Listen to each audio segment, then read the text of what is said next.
আসসালামু আলাইকুম। বিবিসি আন্তর্জাতিক লাইভে আপনাকে স্বাগত। শুরুতেই সংবাদ শিরোনাম, পর বিস্তারিত। প্রথমে ইসরায়েল, ফিলিস্তিন, ইরান, হিজবুল্লাহ যুদ্ধ চলছে, জানিয়ে দিব আমাদের হাতে থাকা সর্বশেষ গুরুত্বপূর্ণ আপডেট। আন্তর্জাতিক সংবাদ, নিষেধাজ্ঞা বাড়লে পরমাণু অস্ত্রের ভয়ঙ্কর খেলায় মেতে উঠবে ইরান। জানিয়ে দিব বিজয়ের ঘোষণা দিলেন লেবাননের যোদ্ধাদের প্রধান নাইম কাসেম।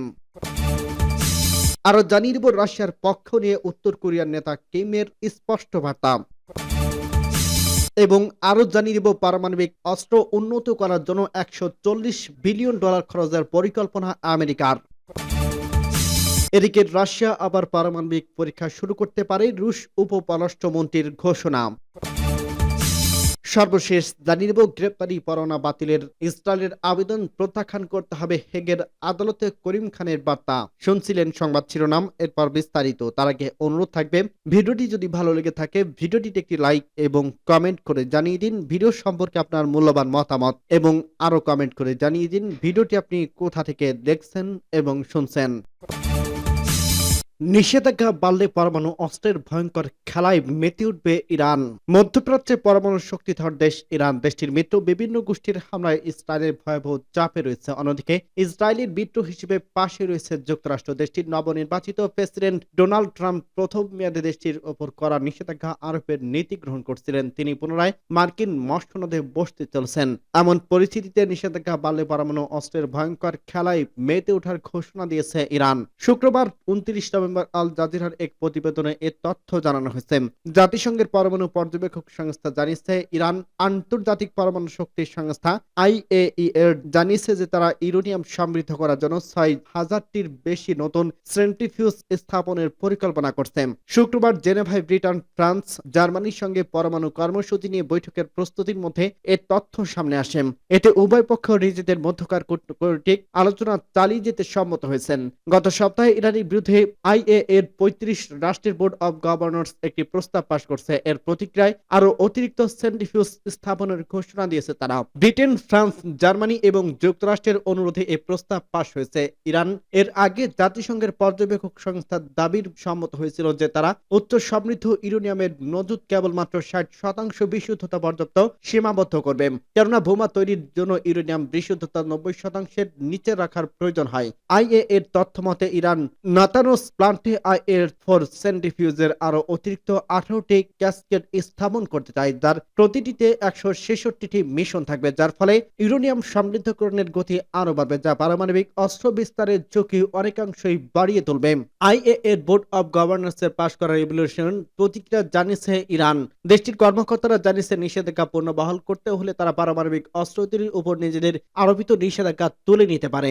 ইরানি কর্মকর্তাদের এমন প্রক্রিয়ার জবাবে দেশটির আবারও হুমকি দিয়েছে ইসরায়েলের প্রধানমন্ত্রী বেঞ্জামিন নেতানিয়াহু। তিনি বলছে, ইরানকে পরমাণু অস্ত্রের অধিকারী হওয়া থেকে ঠেকাতে আমি সবকিছু করব। এজন্য যেসব পদক্ষেপ নেওয়া যায় তার সব ধরনের কথা জানান তিনি। বিজয়ের ঘোষণা দিলেন লেবাননের যোদ্ধাদের প্রধান। লেবাননের সঙ্গে ইসরায়েলের যুদ্ধবিরতিতে সম্মতির পর তা কার্যকর হয়েছে। এরপর ভাষণ দিয়েছে দেশটির প্রতিরোধ যোদ্ধা হিজবুল্লাহর প্রধান নাইম কাসেম। এ সময় তিনি হিজবুল্লাহর বিজয় ঘোষণা করেন। শনিবার 30 নভেম্বর আল জাজিরার এক প্রতিবেদনে এই তথ্য জানানো হয়েছে। হিজবুল্লাহর প্রধান বলেন, এটি আমাদের বিজয়। 2006 সালের তুলনায় অনেক বড় এ বিজয়। তিনি বলেন, যুদ্ধবিরতির দিনই তিনি এ ভাষণ দিতে চেয়েছিলেন, তবে আসলে কি ঘটতে যাচ্ছে তা জনগণ কিভাবে বিষয়গুলো নেবে সেটি দেখার জন্য তিনি দেরি করছেন। বক্তৃতায় তিনি যুদ্ধবিরতি চুক্তি লঙ্ঘনের বিষয়ে সতর্কতা বজায় রাখবেন। প্রতিবেদনে বলা হয়েছে, যুদ্ধবিরতির দ্বিতীয় দিনে ইসরায়েলের চুক্তি লঙ্ঘন করে চলছে। তারা লেবাননে নাগরিকদের উপর বন্দুকের গুলি থেকে শুরু করে গ্রামাঞ্চলে মার্কোভা ট্যাঙ্ক থেকে হামলা চালিয়েছে। বক্তৃতায় তিনি আরো বলেন, তার দল লেবাননের রাজনৈতিক জীবন রাজনৈতিক, সামাজিক, অর্থনৈতিক এবং আরো বেশি আকুবিত হতে ভূমিকা রাখবে। এর আগে বুধবার মধ্যরাতে ইসরায়েলের প্রধানমন্ত্রী বেঞ্জামিন নেতানিয়াহু যুদ্ধবিরতির ঘোষণা দেন। প্রাথমিক অবস্থায় 7 দিনের যুদ্ধবিরতি ঘোষণা করা হয়েছে, যা পরবর্তী সময় আরো বাড়ানো চালানো হতে পারে।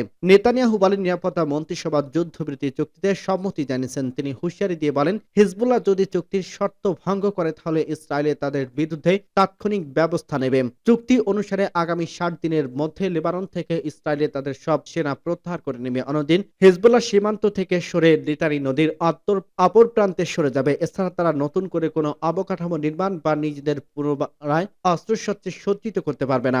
নেতানিয়াহু দাবি করেন, বর্তমানে আগের মতো শক্তিশালী নেই হিজবুল্লাহ। ইসরায়েলি বাহিনী তাদের কয়েক দশক পিছিয়ে দিয়েছে। তেল আবিব যুদ্ধের লক্ষ্য পূরণ করছে। এ সময় চুক্তি অমান্য করলে কঠোর জবাব দেওয়া হবে বলে হুঁশিয়ারি দেন তিনি। রাশিয়ার পক্ষ নিয়ে উত্তর কোরিয়ার নেতা কিমের স্পষ্ট বার্তা। ইউক্রেন যুদ্ধে রাশিয়াকে সর্বোচ্চ সমর্থন দেয় শুরু করছে উত্তর কোরিয়া। দেশটির নেতা কিম জং উন এর প্রতিশ্রুতি দিচ্ছে। শনিবার 30 নভেম্বর রাষ্ট্রীয় সংবাদ মাধ্যমের বরাতে আনাদোলু এজেন্সি এ তথ্য জানিয়েছে। কোরিয়ার সেন্ট্রাল নিউজ এজেন্সি বলছে, কিম শুক্রবার পিয়ংইয়ং এর সফররত রাশিয়ার প্রতিরক্ষা মন্ত্রী আন্দ্রেউ বেলেসভের সঙ্গে দেখা করেন। এ সময় তিনি প্রতিরক্ষা সহ সকল ক্ষেত্রে দুই দেশের মধ্যে ক্রমবর্ধমান সম্পর্কের প্রশংসা করেন। কিম বলেন, ইউক্রেনের বিরুদ্ধে রাশিয়ার সরকার ও সেনাবাহিনীর সাম্প্রতিক পাল্টা আক্রমণ মার্কিন পশ্চিমা এবং কিয়েভকে কঠোর বার্তা দেওয়ার জন্য একটি সময় উপযোগী এবং কার্যকর পদক্ষেপ। আধিপত্যের খায়েশে সাম্রাজ্যবাদীদের বিরুদ্ধে রাশিয়ার সার্বভৌমত্ব এবং আন্তরিক অখণ্ডতা রক্ষার নীতিকে সমর্থন করে উত্তর কোরিয়া। উত্তর কোরিয়ার নেতা এই বছরের জুনে পিয়ংইয়ং শীর্ষ সম্মেলনের স্মৃতি স্মরণ করেন। সে সময় সম্পাদিত উত্তর কোরিয়া রাশিয়ার মধ্যকার চুক্তির অধীনে রাজনীতি, অর্থনীতি এবং সামরিক বিষয়গুলো সকল ক্ষেত্রে দুই দেশের মধ্যে সম্পর্ক আরো সম্প্রসারিত এবং বিকাশের ইচ্ছা প্রকাশ করেন তিনি। প্রসঙ্গত 2রা নভেম্বর ইউক্রেনের সামরিক গোয়েন্দা DUR জানিয়েছে, রাশিয়া অক্টোবরের শেষ সপ্তাহে 7,000 উত্তর কোরিয়ার সেনাকে ইউক্রেনের নিকটবর্তী এলাকায় স্থানান্তর করছে। 28টি রুশ বিমান তাদের পরিবহন করা হয়েছে। এছাড়া তাদের মর্টার, অ্যাসাল্ট রাইফেল এবং মেশিন গান দিয়ে সজ্জিত করা হয়েছে। সামাজিক যোগাযোগ মাধ্যম Ukraine commander in chief Oleksandr Syrskyi বলেন, রাশিয়ার ক্রুস্ক থেকে ইউক্রেনীয় বাহিনীকে হটানোর জন্য 45,000 সেনা মোতায়েন করছে। এর সংখ্যা আরো বাড়ানোর চেষ্টা করছে তারা। ইউক্রেনের পক্ষ থেকে এ দাবি করা হলে রাশিয়া বা পিয়ংইয়ং যুদ্ধে সেনা নামানোর কথা স্বীকার করেনি। অন্যদিকে মার্কিন প্রেসিডেন্ট জো বাইডেন সাংবাদিকদের বলেন, উত্তর কোরিয়ার নাগরিকরা ইউক্রেনের ভূখণ্ডে প্রবেশ করলে ইউক্রেনে তাদের গুলি করতে পারে। এমন অভিযোগের মধ্যে বারবার উত্তর কোরিয়া রাশিয়াকে যুদ্ধে সমর্থন দেওয়ার অঙ্গীকার করেছে। কিম জং উনের সর্বশেষ প্রতিশ্রুতিও এই ধারাবাহিকতার অংশ। পারমাণবিক অস্ত্র উন্নত করার জন্য $140 বিলিয়ন খরচের পরিকল্পনা আমেরিকার। পরমাণু অস্ত্র আধুনিকায়নের জন্য আমেরিকা $140 বিলিয়ন ব্যয় করার পরিকল্পনা নিয়েছে। আমেরিকার রস কংগ্রেস ফাউন্ডেশনের এক প্রতিবেদনে এ তথ্য তুলে ধরা হয়েছে। এতে বলা হয়েছে, মার্কিন জ্বালানি মন্ত্রণালয়ের আওতায় 2024 থেকে 2049 সালের মধ্যে এসব অস্ত্র আধুনিকায়ন করা হবে এবং এজন্য অন্তত $138 মিলিয়ন খরচ করার পরিকল্পনা নিয়েছে আমেরিকা। প্রতিবেদনে বলা হয়েছে, মার্কিন পরমাণু অস্ত্র আধুনিকায়নের কর্মসূচি জোরদার হয়েছে। 2023 সালে পেন্টাগন আধুনিকায়ন করা 200 পরমাণু ওয়ারহেড হাতে পেয়েছে, যা ছিল স্নায়ুযুদ্ধ অবসানের পর এক বছরের সবচেয়ে বেশি ওয়ারহেড গ্রহণের ঘটনা। পরমাণু অস্ত্র আধুনিকায়নের পাশাপাশি আরো $500 বিলিয়ন খরচ করা হবে পরমাণু অস্ত্র ভান্ডার ব্যবস্থাপনার কাজে। প্রতিবেদনে জানানো হয়েছে, পরমাণু অস্ত্র আধুনিকায়ন কর্মসূচিতে মার্কিন সরকার শতকরা 70% লোকবল বাড়িয়েছে। পরমাণু অস্ত্র আধুনিকায়ন কর্মসূচির সাথে রয়েছে সাবমেরিন উন্নতিকরণ কর্মসূচি, যাতে পরমাণু ওয়ারহেড, পরমাণু ক্ষেপণাস্ত্র এবং কৌশলগত বোমা ব্যবহার করা যায়। রস কংগ্রেসের এই প্রতিবেদনে জানানো হয়, 2023 সালের প্রথম দিকে মার্কিন সামরিক বাহিনী থেকে ব্যালিস্টিক ক্ষেপণাস্ত্র সজ্জিত ওহাইও সাবমেরিন বাদ দিয়ে তার জায়গায় কলম্বিয়া অনাবিক ক্ষেপণাস্ত্র বাহিনী সাবমেরিন প্রতিস্থাপন করা হবে। 2025 সালের মধ্যে কলম্বিয়া ক্লাস সাবমেরিন উন্নয়নের জন্য মার্কিন নৌবাহিনীকে প্রায় $1,000 কোটি দেওয়া হয়েছে। মার্কিন সরকারের এই পরিকল্পনা বাস্তবায়ন শুরু হলে রাশিয়া ও চীনের সাথে আমেরিকা পরমাণু অস্ত্র প্রতিযোগিতা শুরু করবে বলে আশঙ্কা করা হচ্ছে। সূত্র পার্টস টুডে।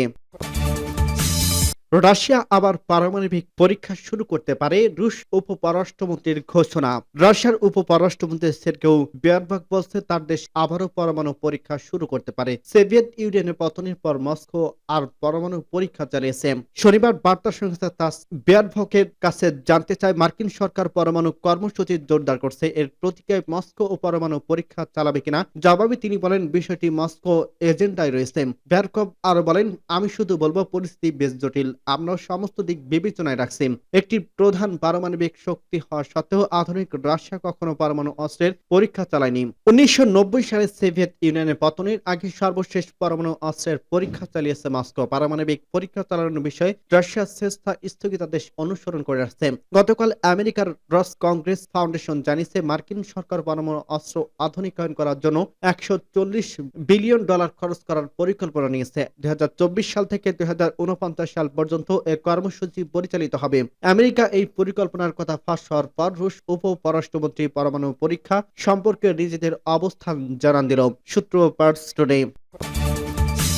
গ্রেপ্তারি পরোয়ানা বাতিলে ইসরায়েলের আবেদন প্রত্যাখ্যান করতে হবে হেগের আদালতে করিম খানের বার্তা। ইসরায়েলের প্রধানমন্ত্রী বেঞ্জামিন নেতানিয়াহু ও সাবেক প্রতিরক্ষামন্ত্রী এফ গ্যালেন্টের বিরুদ্ধে আন্তর্জাতিক অপরাধ আদালত আইসিসির জারি করা গ্রেপ্তারি পরোয়ানা স্থগিত করার আবেদন প্রত্যাখ্যান করছে আদালতের চিফ প্রসিকিউটর করিম খান। গতকাল শুক্রবার আদালতের ওয়েবসাইটে পোস্ট করা এক বিবৃতিতে তিনি বলেন, নেতানিয়াহু ও এফ গ্যালেন্টের বিরুদ্ধে জারি করা গ্রেপ্তারি পরোয়ানা স্থগিত করার জন্য ইসরায়েলের পক্ষ থেকে যে আবেদন জানানো হয়েছে তাকে অবশ্যই প্রত্যাখ্যান করতে হবে। হেগ ভিত্তিক আদালতে আপিল চেম্বারের প্রতি তিনি এ আহ্বান জানান। করিম খান বলেন, আইসিসির আইনের আওতায় এই আবেদন আইনগত শর্ত পূরণ করে না। তিনি উল্লেখ করেছেন, ইসরায়েল যে সিদ্ধান্তকে চ্যালেঞ্জ করছে তাতে এই পদ্ধতিগত তদন্তের বিষয়ে অভিযোগ ছাড়া আপিলের জন্য কোনো গ্রহণযোগ্যতা নেই। করিম খান বলেন, রোম সংবিধির 58 অনুচ্ছেদের আওতায় সিদ্ধান্ত ঘোষণার আগে ইসরায়েলের আদালতে এখতিয়ারের নিয়ে চ্যালেঞ্জ করতে পারে না। তিনি বলেন, আইসিসি যে সিদ্ধান্ত ঘোষণা করছে তা শুধু কোনো সিদ্ধান্ত নয়, বরং এর বিরুদ্ধে রোম সংবিধির